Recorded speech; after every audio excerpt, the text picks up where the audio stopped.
Hello नमस्कार सगळ्यांना. सगळ्यांचं माझ्या चॅनलमध्ये सगळ्यांचं मनापासून स्वागत आहे. आणि आज आहे एकादश आणि माझ्या ध्यानात नव्हतं काल की उपवासाचं सामान आणायचं आहे, त्यामुळे मी माझं आवरलं आहे आणि बाकीचं काहीच आवरणार नाही. आणि तशीच मी जाणार आहे आता माल आणायला, कारण गिऱ्हाईक येईल आणि परत माल नसला परत माघारी जाईल. त्यामुळे म्हटलं तर चला माझं मी आवडलं, मी एकटीच जाणार आहे आता आणायला. थोडंसं आणायचं आहे, लय आणायचं नाही, आणि त्यांना पण त्यात सुट्टी नाही आहे, त्यामुळे म्हटलं मग चला आता जाऊ.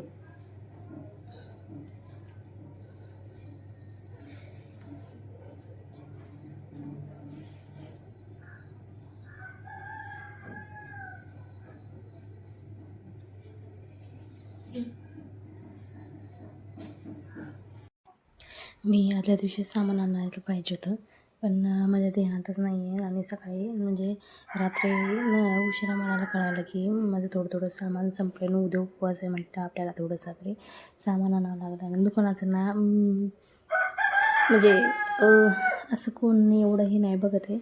आबा जातात सामान आणायला, पण आबांना संपल्यावर सांगावं लागतं आहे, कारण सगळा व्यवहार किंवा कुठलं सामान भरायचं, काय भरायचं, कसं भरायचं हे सगळं माझं मीच बघत राहते. आणि कारण मी जेव्हा चालू केलं तेव्हा मी माझ्या जे का रूममध्ये किचनमध्ये ह्या आत्ता मी ज्या उभं राहिली तिथं सगळं चालू केलं. तर साड्यांचं दुकान होतं ते, आणि अवघ्या 10,000 रुपयापासून मी चालू केलं. तर आत्ता माझं दुकान ते उभं राहिलं आहे सगळं संपूर्ण. तर मीच म्हणजे काय देणं घेणं असेल कुणाचं किंवा कुठले काय व्यवहार असतील ते सगळं मीच बघते त्या दुकानात. त्यामुळं मग काय संपलेलं होतं.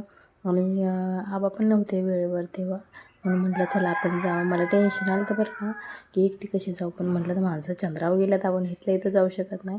मग घेतली गाडी, गेली, आली माघारी. किती अर्धा पाऊण तासात तर घरी माघारी. आणि किती 8 वाजता गेलं ते सकाळच्या, आणि 9:15 वाजता तर घरी आले. आणि म्हणजे कसं थोडं लांब नाही लय, थोडं जवळच आहे, पण ते बरोबर असलं ना जराच टेन्शन फ्री असते मी. आणि म्हणजे काय दुसरं काही हे राहत नाही, उशीर झाला तरी काय वाटत नाही मग. आणि मग त्यांनी रानात, आणि आईंना पण रानात जायचं होतं 9:30 वाजता. त्यांनी मला 9 वाजता सांगितलं 9 वाजेपर्यंत माघारी या म्हणून. तर तेवढ्यासाठी मग मी त्यांनी घर पण झाडलं नव्हतं, पटपट सगळं आवरलं. जे आता हे काय होतं माहिती आहे का, आमचे आबा बाजार करतात ना, त्यामुळं मग हे सगळं आबाच आणतात. मी तर लग्न झाल्यापासून बाजारच केला नाही.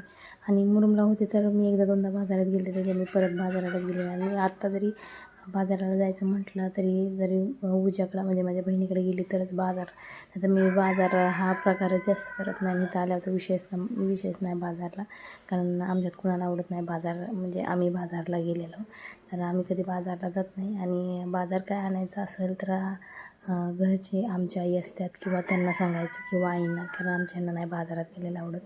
तर मग मी नाही बाजारात जात कधीच. आणि मलाच जास्त आवडत नाही की इकडं फिरा तिकडं फिरा.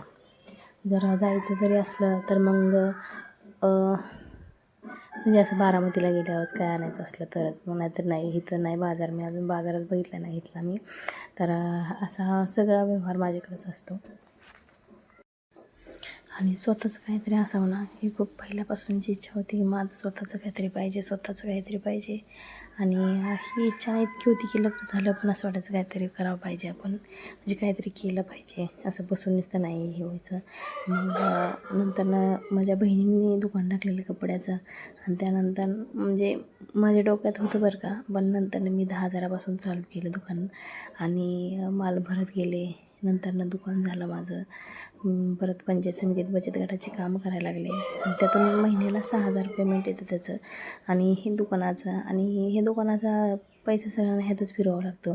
कधी माल संपतो, कधी साड्यात घालावं लागतं त्याचं, साड्यांचं कधी दुकानात घालावं लागतं, अशी फिरवाफिरवी करावी लागते. आणि मला कोणी हिशोब वगैरे काही विचारत नाही, आतापर्यंत तर नाही कोणी विचारला. एवढी वर्ष झाली मी दुकान चालवते. पण काय होतं, देणं घेणं लागतं लोकांचं. कधी उधारी माल आणावा लागतो, कधी म्हणजे साड्यांचं तर आत्तापर्यंत नाही उधारी कधी आणला माल. पण किराणाचा असतो तो 2 आठवड्यातून 2 गाड्या येतात माझ्यापाशी. आठवड्याला नाही म्हटलं तरी एका गाडीचं म्हणजे कुरकुऱ्याची एक गाडी येते, आणि आपली थोडंसं वरचं सामान असतं दुकानातलं त्याची एक गाडी येते. तर एका गाडीचं मला आठवड्याला 5,000 रुपयाचा माल भरावा लागतो, आणि एकाला 2चा भरावा लागतो. तसं आठवड्याला मला 7,000चा माल भरावा लागतो संपूर्ण सगळा. तर हे ॲडजस्ट करावं लागतं. आणि प्लस परत कुठला सण बिन आला तर दुकानात किराणाचा पण माल भरावा लागतो आहे आणि साड्यांचा पण माल भरावा लागतो आहे. साड्यांचं कसं आहे, साड्यांचं परवडून जातो, पण लई काय काय करायची इच्छा असते ना आपल्याला, आणि म्हणजे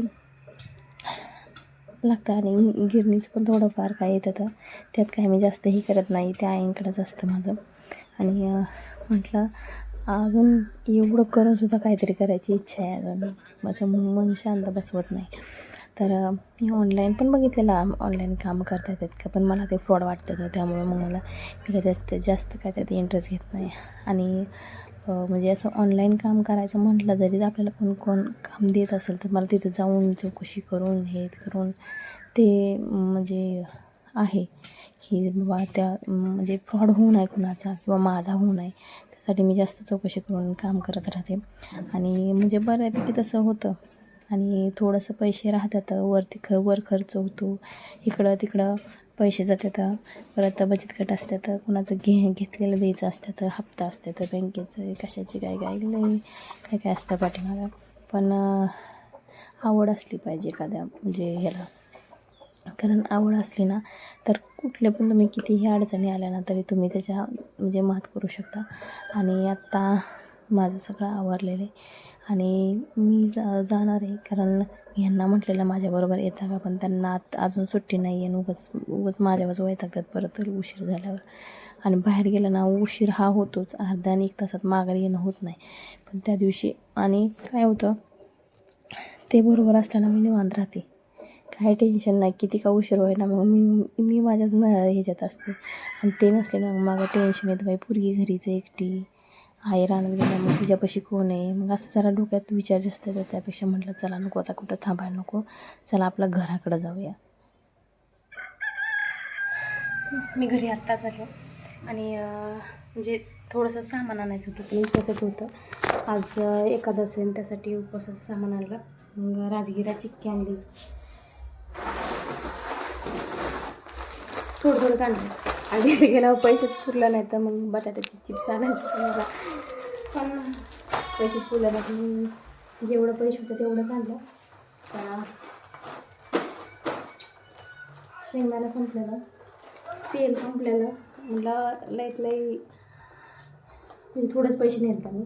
आणि सामान झालं 2300 रुपयाचं, अजून म्हणजे 2500 तरी न्यायला पाहिजे होतं, पण नव्हतं माझ्याकडे एवढं.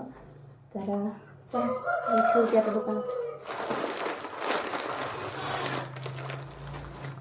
व्हिडिओ जर आवडला असेल तर नक्की सबस्क्राईब करा. बाय. म्हणजे कळायला उपवासाचं सामान आणलेलं.